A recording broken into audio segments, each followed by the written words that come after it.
నిజంగా చెప్తానండి, ఈ రోజు నపుంసకులు అయిపోతుందండి సమాజం అంతా. The world is making men like women. మీరు కొరియా చూడండి, అమెరికా చూడండి, అనేక దేశాల్లో చూడండి, మగవాళ్ళు ఆడవాళ్ళలాగా తయారవుతున్నారు, నపుంసకుల్లాగా మారిపోతున్నారు. ఎంత దౌర్భాగ్యమో చూడండి. ఎందుకంటే ఫెమినిజం అనే పేరుతోని they are usurping the authority of man. చాలా సటల్గా, కుయుక్తిగా ఆ దుష్టుడు ఎంత చెడు కార్యాలు కుటుంబాల్లో చేస్తున్నాడు. మగవాడిని మగవాడిగా బ్రతకనివ్వకుండా ఆడదానిలాగా బ్రతికే పరిస్థితికి ఆ దుష్టుడు తీసుకొస్తున్నాడండి. ఎంత దౌర్భాగ్యం. చదువుకుందాం. ఆమె భర్త వాటిని రద్దు చేసిన కనుక యెహోవా ఆమెను క్షమించును. ప్రతి మొక్కుబడిని తాను దుఃఖపరచుకొందునని ప్రమాణపూర్వకంగా తన మీద పెట్టుకొనిన ప్రతి బాధ్యతను ఆమె భర్త స్థిరపరచవచ్చును, రద్దు చేయవచ్చును. అయితే ఆమె భర్త నానాట దాని గురించి ఊరకొంచు వచ్చిన ఎడల వాడు ఆమె మీదనున్న ఆమె మొక్కుబడులన్నిటినీ, ఆమె ఒట్టులన్నిటినీ స్థిరపరిచిన వాడు అయిపోయాడు. వాడు పని అయిపోయింది. అలాంటి భర్త పని ఏమైతుందంట? Finish, chapter close. నీకు ఎప్పుడైతే నీ భార్య మాట్లాడిన దాంట్లోని క్షేమము అని ఎప్పుడైతే అనిపించలేదో, నీ భార్య దగ్గరికి వెళ్ళి నీ మాటలు నేను విన్నాను, ఈ మాటలు నేను అంగీకరించడం లేదు, ఈ మాటలు నేను కొట్టి వేస్తున్నాను, అది ఫలింపకూడదని యేసు నామములో నేను వేడుకుంటున్నాను. ఫినిష్. అక్కడికక్కడే విత్తబడక ముందే, నాటబడక ముందే దాన్ని కొట్టి వేస్తే ఏమవుతుందండి? అది ఫలములు ఇవ్వదు. ఏది విత్తుతారో అదే వస్తారు. చూద్దాం. అతడు వినిన దినమున దాని గురించి ఊరకుండుట వలన వాటిని స్థిరపరచును. అతడు వినిన తరువాత వాటిని బొత్తుగా రద్దు చేసిన ఎడల తానే ఆమె దోష శిక్షను భరించును. తానే ఆమె దోష శిక్షను. This is what Jesus did. Israel ప్రజలు కానీ మనము కానీ ఎన్నో ప్రమాణాలు అందుకని అడిగాయండి, ప్రమాణము అన్నాను.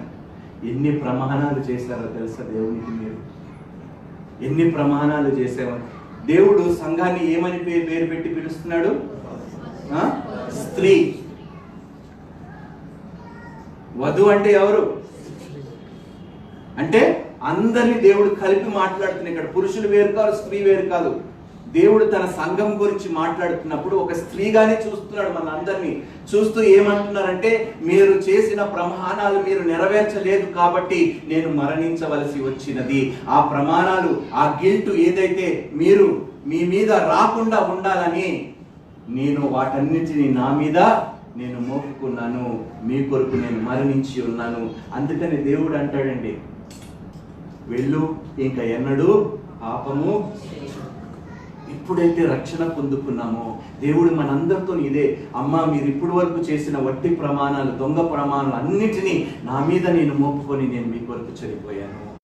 వెళ్ళండి, ఇంకా ఎన్నడూ దొంగ ప్రమాణాలు చేయకండి, మీ మాట మీద మీరు నిలబడండి, మీరు ప్రమాణం ఇస్తే ప్రాణమైనా పెట్టండి, కానీ మాట తప్పిపోకండి, మీరు లోబడి జీవించండి. భర్తకి ఇవ్వవలసిన గౌరవం ఏదైతే సిస్టమ్ నేను ప్రారంభంలో ఏర్పరిచానో ఆ సిస్టమ్ని మీరు గౌరవించండి. భర్తకి ఇవ్వవలసిన గౌరవం భర్తకి ఇవ్వండి, తల్లిదండ్రులకి ఇవ్వవలసిన సన్మానం తల్లిదండ్రులకి ఇవ్వండి, భార్యకి ఇవ్వవలసిన ప్రేమ భార్యకి ఇవ్వండి, పిల్లలకి నేర్పించవలసింది పిల్లలకి నేర్పించండి. ఇవన్నీ మీరు క్రమంగా చేయండి, మాట తప్పకండి. వెళ్ళండి, ఇంకా ఎన్నడూ పాపము చేయకండి. అమ్మా, చివరిగా నేను ముగిస్తున్నాను. మీరు ప్రమాణం చేస్తే మీ భర్తకి తెలుసో తెలియకుండా, అయ్యా వెళ్ళండి ఇంటికి, ఏమండి పిచ్చిదానిలాగా నేనేవో ప్రమాణాలు చేసేసానండి చెప్పండి. దీనివల్ల రేపు మీకును నాకును బిడ్డలకి కానీ ఎటువంటి అపాయం కలగకూడదని మీకు చెప్తున్నాను. ఎప్పుడైతే భార్య చెప్తుందో మీరు కలగా ఏం చేస్తారో, అది ఆధిక్యత దేవుడు ఇచ్చాడు మనకి. తండ్రిగా భర్తగా ఆధిక్యత దేవుడు మనకి ఇచ్చాడు. ఆ మాట విన్న తర్వాత, lord I cancel this, whatever promise my wife has made without my knowledge, నేను ఆ ప్రమాణాన్ని కొట్టి వేస్తున్నాను, రద్దు చేస్తున్నాను. ఇంత గొప్ప రోల్ భర్తగా మనకి ఇంట్లో ఉంది, ఇంత గొప్ప బాధ్యత తండ్రిగా మనకి ఇంట్లో ఉన్నది. దేవుడు నిజంగా I love the way he has put the system into order. ఎంత చక్కటి ఆర్డర్ దేవుడు ఏర్పరచుకున్నాడు. 2 నిమిషాలు ప్రార్థించుకున్నాను. Request my team to come please. మన మధ్యలో డాక్టర్ ఆశీష్ చౌహాన్ గారు ఉన్నారు. వారు ఒక 15 నిమిషాలు మనతో మాట్లాడతారు ఇది అయిపోయిన తర్వాత. So once we will conclude. ఒక 2 నిమిషాలు మీరు ప్రమాణములు చేస్తే దాన్ని నెరవేర్చువారుగా ఉండాలని మీరు దేవుణ్ణి అడగండి. వట్టి ప్రమాణాలు చేయకండి, మోసకరమైన ప్రమాణాలు చేయకండి. నువ్వు నిజంగా ఒక స్త్రీని ప్రేమించి ఆ స్త్రీని ఎంత కష్టమైన కాలంలోనైనా నువ్వు విడిచిపెట్టకుండా ఉండగలిగితే ప్రమాణము చేయి ఆ స్త్రీకి. ఎస్, ఎంత కష్టమైనా ఎంత నష్టమైనా నేను నీకు తోడుగా ఉంటాను, అందుకనే నేను పెళ్లి చేసుకోవాలనుకుంటున్నాను, నా మాట నేను తప్పను, మాట ఇస్తున్నాను, నిన్ను గౌరవిస్తాను, నిన్ను ప్రేమిస్తాను. భార్యలు కూడా, స్త్రీలు కూడా, పిల్లలు కూడా వివాహము చేసుకునే వారితో మాట్లాడండి, చెప్పండి. కొన్నిసార్లు మనం మాట తప్పుతామండి, పర్వాలేదండి, అయినను నా దృష్టిలో మీరు ఎప్పుడు చెడ్డవారు కారు, మీకు తగిన సన్మానము భార్యగా నేను మీకు ఇస్తాను, కాబోయే భార్యగా నేను మీకు ఇస్తాను అని ప్రమాణము చేయండి. ఒకరికొకరితో మాట్లాడండి. It will make life better. చాలా చక్కటి వాతావరణము అక్కడ కలుగుచున్నది. ప్రార్థించండి 2 నిమిషాలు.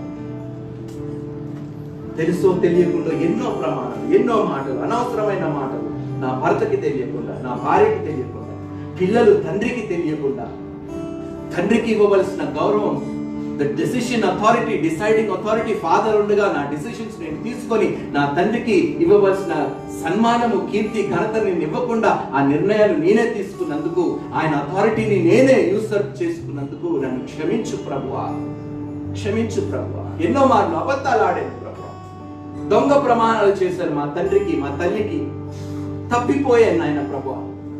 కాలేజ్కి వెళ్తున్నాను, స్కూల్కి వెళ్తున్నాను, అక్కడికి వెళ్తున్నాను అని చెప్పి వేరే పనులు నేను చేసి ఉన్నాను ప్రభువా. ఎన్నో ప్రమాణాలు తప్పిపోయినాను ప్రభువా, నన్ను క్షమించు.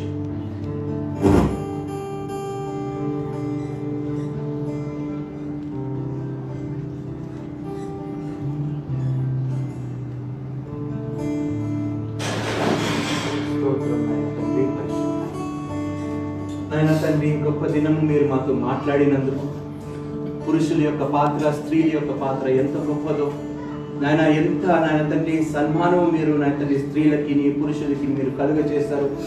ఆధిపత్యం ఏ విధంగా నాయన తండ్రి మీరు ఏర్పరిచారో నాయన తండ్రి, ఎవరికి ఏ బాధ్యత మీరు ఇచ్చారో తెలియపరిచినందుకు నాయన గొప్ప దేవా, మీ పాదములకు స్తుతులు స్తోత్రాలు చెల్లించుకుంటూ మీరు మాతో మాట్లాడి ఉన్నారు నాయన. మీ వాక్యము ద్వారా నాయన తండ్రి మేము ఎన్నో నిజాలు తెలుసుకున్నామని మేము నమ్ముచు ఈ యొక్క ప్రార్థన నాయన ప్రభువా, మీ మిక్కిలి వినయముతో నీ కుమారుడైన మా రక్షకుడైన యేసుక్రీస్తు పరిశుద్ధ నామములో ప్రార్థించి వేడుకుంటున్నాము తండ్రి.